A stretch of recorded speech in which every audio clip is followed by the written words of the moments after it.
अमन की हैरानी बढ़ती जा रही थी कि आखिर कैसे उसके पीठ के पीछे रिया ने इतना बड़ा खेल कर दिया और उसका सेक्रेटरी होने के बावजूद उसे भनक तक नहीं लगी। थोड़ा सा उसे बुरा लगा, लेकिन फिर उसने सोचा कि चलो ठीक ही है, अगर इसमें कंपनी का फायदा हो रहा है और उसका काम भी कंपनी का फायदा कराना ही तो था। अब आगे की कहानी सुनाने की जिम्मेदारी करणवीर की थी और वो अमन को बताते हुए बोला, उस दिन जब मैं यहाँ से फ्रूट सलाद खाकर अपने ऑफिस पहुंचा तो मेरा दिमाग सिर्फ इस चीज पर ध्यान दे रहा था कि आखिर रिया को ये सप्लाई कहाँ से मिल रही है, इसका पता लगाना है। और मैंने इसके लिए अपने साले रणजीत को जिम्मेदारी दी, लेकिन उसने एक दिन तो कूड़े वाले का पीछा करने में निकाल दिया और दूसरे दिन जाकर वहां से बेवकूफ बनकर आ गया और फिर मार पीट करके उस दूसरे किसान से पैसे निकलवाने पड़े। लेकिन वहां उसने एक फायदा कर दिया था मेरा, उसने सिद्धार्थ का घर ढूंढ लिया था और उसके खेत भी देख लिए थे। इसके साथ साथ उसने थोड़ी सी मिट्टी भी उठा ली थी, जिसको मैंने अपने ऑफिस में रख लिया था कि शायद ये आगे काम आ जाए। इसके साथ साथ मैंने अपने मैनेजर रजत को जिम्मेदारी दी थी कि होटल मिडनाइट में कोई ऐसा शख्स ढूंढे जिसकी पहुंच वहां के किचन तक हो और वो मुझे कुछ फल और बीज दे सके जिससे कि मैं इस पर रिसर्च कर सकूं। और रजत ने ढूंढना भी शुरू कर दिया था, लेकिन इस बारे में रिया को भनक लग गई तो उसके दिमाग में एक बेहतरीन आइडिया आया और हमने साथ मिलकर काम करने को सोचा और नतीजा तुम्हारे सामने है। कहते हुए करणवीर चुप हो गया था और अमन को भी उनके साथ आने की वजह समझ में आ गई थी। लेकिन एक बात मेरी समझ में नहीं आई। अमन ने करणवीर की ओर मुखातिब होते हुए कहा, क्या? करणवीर ने उसे सवाल करते हुए पूछा, इस जगह में आते वक्त हम जिस कॉरिडोर से होकर आए हैं उसका डिजाइन एकदम से होटल मिडनाइट जैसा क्यों है? अगर इसकी वीरानी दूर कर दी जाए तो ये एकदम होटल मिडनाइट जैसा लगने लगेगा। आखिर ऐसा क्यों? अमन के सवाल में सवाल कम उत्सुकता ज्यादा थी। ये एक लंबी कहानी है, हम इस पर आगे फिर कभी बात करेंगे। अब तुम ये ध्यान रखना कि सिद्धार्थ के ट्रीटमेंट में कोई कमी न रहे और ये बात यहाँ से बाहर किसी भी कीमत पर नहीं जानी चाहिए, रिया ने अमन को ताकीद करते हुए कहा। फिर चारों लोग वहां से उठे और उठकर उसी रास्ते से बाहर आ गए जिधर से वो लोग अंदर गए थे। डॉक्टर वर्मा की गाड़ी में बैठकर रिया और अमन निकल गए और थोड़ी देर बाद करणवीर अपनी गाड़ी लेकर निकल गया। डॉक्टर वर्मा ड्राइविंग सीट पर थे, उनके बगल वाली सीट पर रिया और उसके पीछे अमन बैठा हुआ था। उसको राज तो सारा मालूम पड़ चुका था कि आखिर रिया की ओर से सिद्धार्थ को इतना महत्व क्यों दिया जा रहा है, लेकिन अभी भी कुछ ऐसे प्रश्न थे जो कि उसके दिमाग में तैर रहे थे और उसे परेशान कर रहे थे। और उन्हीं सवालों में से एक पूछने की मंशा से उसने रिया को पुकारते हुए कहा, मैम, अगर आप बुरा न माने तो मैं आपसे एक बात पूछना चाहता हूँ जो कि शायद आपके लिए पर्सनल हो। कहते हुए अमन के मन में अभी भी कुछ सवाल तैर रहे थे। बोलो, रिया ने बिना पीछे मुड़े सामने की ओर देखते हुए कहा। इससे कंपनी और इन्वेस्टर्स का क्या फायदा होगा मैम? अमन ने सकुचाते हुए कहा। इसमें पर्सनल जैसा क्या है? डॉक्टर वर्मा, आप बताइए कि इसमें कंपनी और इन्वेस्टर्स का क्या फायदा होगा? रिया ने गाड़ी चला रहे डॉक्टर वर्मा की ओर देखते हुए कहा। अमन, तुमने सिद्धार्थ के भेजे प्रोडक्ट कंज्यूम किए कि वो तुम्हें कैसे लगे? डॉक्टर वर्मा ने अमन से सवाल किया। मार्केट में उपलब्ध और प्रोडक्ट से काफी बेहतर, अमन ने जवाब दिया। फिर डॉक्टर वर्मा ने बात आगे बढ़ाते हुए कहा, देखो, आजकल फसलों की उपज बढ़ाने के लिए देश के हर कोने में कीटनाशकों और केमिकल युक्त खाद का प्रयोग हो रहा है, जिससे फसल की उपज तो बढ़ रही है लेकिन उसकी गुणवत्ता में काफी कमी आ रही है, जिससे कि तमाम तरह की नई नई बीमारियां पैदा हो रही हैं और इससे इंसानी दिमाग सिकुड़ता जा रहा है। और अगर ऐसा ही चलता रहा तो एक दिन ऐसा आएगा जिसमें ये कीटनाशक और केमिकल युक्त खाद अपनी चरम सीमा पर पहुंच जाएगी।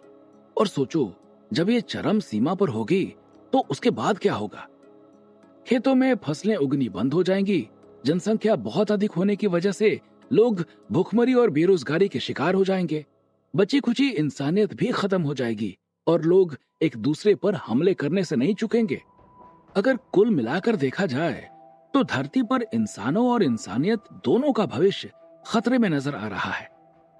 डॉक्टर वर्मा गाड़ी चलाते हुए अपनी बात बताते जा रहे थे और अमन उसे ध्यान से सुन रहा था। फिर डॉक्टर वर्मा ने बात आगे बढ़ाते हुए कहा, और इस भविष्य को सुरक्षित करने के लिए कोई आसमान से देवदूत या फरिश्ता नहीं आने वाला। हमें खुद ही इसे सुरक्षित करना पड़ेगा, जिससे कि हम अपनी आने वाली पीढ़ी के लिए अभिशाप बनकर यहाँ से ना जाएं। कहते हुए डॉक्टर वर्मा के चेहरे पर चिंता की एक गहरी लकीर खींचती चली गई थी। तो इससे सिद्धार्थ की फसलों का क्या ताल्लुक? उसके लिए तो कई सारी एग्रीकल्चर कंपनीज, इवन सरकार भी इस मामले में ठोस कदम उठा रही है। इसके लिए हमें इतना बड़ा रिस्क लेने की क्या जरूरत है? और सिद्धार्थ ने भी तो कोई ना कोई कीटनाशक या केमिकल युक्त खाद का प्रयोग किया होगा।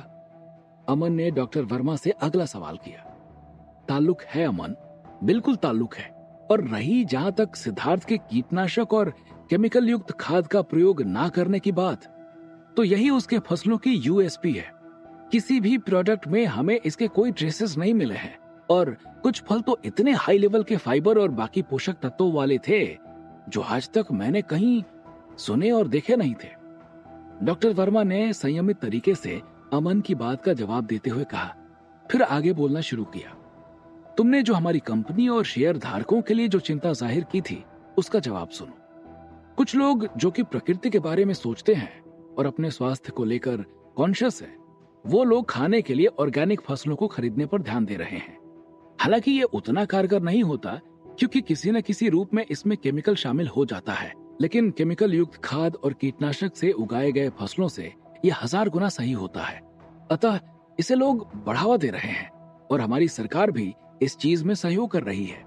लेकिन सोचो, अगर हम उन्हें वो बीज प्रोवाइड करें जो कि पहले से ही केमिकल मुक्त है और लाख गुना ज्यादा स्वास्थ्यवर्धक और गुणवत्तापूर्ण है, तो सोचो माइंड ट्री के शेयर्स कहां से कहां पहुंच जाएंगे। क्योंकि स्वास्थ्य और खाने से जुड़े हुए बिजनेस। डॉक्टर वर्मा अपनी बात पूरी कर पाते इससे पहले अमन ने आगे बोलना शुरू कर दिया। जुड़े हुए बिजनेस कभी भी नुकसान में नहीं जाते, क्योंकि ये इंसान की मूलभूत सुविधाओं में से एक है। डॉक्टर वर्मा उसे बोलता देख चुप हो गए। समझ गया डॉक्टर वर्मा, मैं पूरी बात समझ गया। क्योंकि हम स्वास्थ्य और खाने से जुड़े हुए हैं, इसलिए हमें इस फील्ड में खुद को स्थापित करने के लिए ज्यादा मेहनत की जरूरत नहीं पड़ेगी। और ऊपर से करणवीर का भी सपोर्ट हमारे साथ है, तो हमें इसका भी फायदा मिलेगा। अमन ने खुशी जाहिर करते हुए कहा, हाँ अमन, हम सिर्फ बीज ही नहीं बल्कि किसानों को पूरा इंफ्रास्ट्रक्चर देंगे, जिसमें वो कीटनाशक का उपयोग छोड़कर हमारे बीजों से फसल का उत्पादन एक बेहतरीन इन्वायरमेंट में करें। और सबसे बड़ी बात यह है कि हमारी इसमें मोनोपोली होगी। कोई भी कंपनी हमारे द्वारा दिए गए बीजों पर ना तो रिसर्च कर पाएगी और ना ही इसका कॉपी उतार पाएगी। अभी हम सब्जियों से शुरू कर रहे हैं, इसके बाद हम गेहूं, धान, मक्का सब फसलों का बीज अपने यहाँ तैयार करेंगे। डॉक्टर वर्मा ने अपनी आगे की महत्वाकांक्षा अमन के सामने रखी। लेकिन ये काम हम सिद्धार्थ को लेकर भी तो कर सकते हैं। अमन ने फिर से सवाल दागा। बिल्कुल कर सकते हैं, लेकिन जब तक हमें अपना खुद का रिजल्ट ना मिले, तब तक हमारा इस मुद्दे पर चर्चा करना बेमानी है। हो सकता है वो जो खाद यूज कर रहा हो वो एकदम प्राकृतिक हो और उसका राज वो किसी से ना बताना चाहे। यह हो सकता है वो जिसमें इनमें पड़ने वाले मटेरियल को कहीं से खोज के लाता हो और फिर उसे अपने हिसाब से तैयार करता हो। डॉक्टर वर्मा ने अमन को समझाते हुए कहा और फिर आगे बोलते हुए कहने लगे, मान लो वो ये राज हमें बता भी देता है, तो मैं दावे के साथ कह सकता हूँ कि वो इतनी मात्रा में उपलब्ध नहीं होगा जिससे कि हम पूरे देश या राज्य को इस लेवल का प्रोडक्ट सप्लाई कर सके। इसलिए हमें अपना खुद का प्रोडक्ट तैयार करना ही पड़ेगा। और एक बार हम रणजीत द्वारा लाई गई सिद्धार्थ के खेत की मिट्टी और आम मिट्टी में उगाई हुई फसल में देख लेंगे कि कितनी समानता है, फिर हम उस हिसाब से आगे काम करेंगे। कहते हुए डॉक्टर वर्मा ने अपनी बात खत्म की। बात करते करते वो लोग अमन के घर को जाने वाले रास्ते की तरफ आ गए और डॉक्टर वर्मा ने वहीं गाड़ी रोक दी और अमन ने गाड़ी से उतरने के लिए गेट खोला। फिर कुछ सोच समझकर रिया से बोला, मैम, हम सिद्धार्थ को अपने फायदे के लिए यूज तो नहीं कर रहे हैं, और गाड़ी से उतरकर गेट बंद कर दिया। लेकिन रिया ने उसकी बात का कोई जवाब नहीं दिया और डॉक्टर वर्मा को गाड़ी को आगे बढ़ाने का इशारा किया। उसका इशारा पाकर डॉक्टर वर्मा ने गाड़ी आगे बढ़ा दी और अमन वहीं खड़ा रह गया। डॉक्टर वर्मा और रिया दोनों खामोशी से बैठे हुए थे और फिर डॉक्टर वर्मा ने उस खामोशी को तोड़ने के इरादे से रिया की ओर मुखातिब होते हुए बोले, अमन को गिरीश धमीजा की लाइन कैसे याद है, जबकि उसकी कोई भी किताब पब्लिश नहीं हुई थी? उसके बोलने के लहजे में आखिर गिरीश धमीजा से इतनी समानता क्यों है? क्योंकि अमन नायक गिरीश धमीजा का बेटा है। रिया ने लापरवाही से जवाब दिया, लेकिन ये सुनकर डॉक्टर वर्मा को ऐसा फील हुआ कि जैसे उसे 440 वोल्ट का झटका लग गया हो। और उन्होंने रिया से पूछा, क्या उसे ये बात पता है? नहीं, मेरे दादू के अलावा आप तीसरे शख्स हैं जिससे ये बात पता चली है कि अमन गिरीश धमीजा का बेटा है। रिया ने डॉक्टर वर्मा से कहा, फिर उसकी ओर मुखातिब होते हुए बोली, वर्मा अंकल, मैं आप पर बहुत ज्यादा भरोसा करती हूँ, इसीलिए मैंने कोई बिना बहाना बनाए हुए आपको अपने हर राज बता देती हूँ। आप ध्यान रखना कि ये बात कभी भी आपके मुंह से बाहर ना आए। कभी नहीं आएगी, आप निश्चिंत रहिए, डॉक्टर वर्मा ने उसे आश्वस्त करते हुए कहा। फिर अपने मन में सोचते हुए बोले, अच्छा, तो इसलिए जगत प्रसाद माथुर ने अमन को इतना हक दे रखा है कि वो रिया से इतना सवाल करे। जगत प्रसाद के बुद्धि तक पहुंच पाना किसी के वश में नहीं है। अमन को कहाँ होना चाहिए और वो है कहाँ, लेकिन मुझे क्या करना है, जो जैसा है जहां है सब ठीक है। सोचते हुए उन्होंने गाड़ी को रिया के सोसाइटी तरफ जाने वाले रास्ते की तरफ मोड़ दिया था। आखिर कौन है गिरीश धमीजा और क्या था उनका जगत प्रसाद माथुर के साथ संबंध? क्या होंगे इन सभी सवालों के जवाब? हमें कमेंट करके जरूर बताएं और आगे की कहानी जानने के लिए सुनते रहिए भूमिपुत्र, सिर्फ पॉकेट एफएम पर।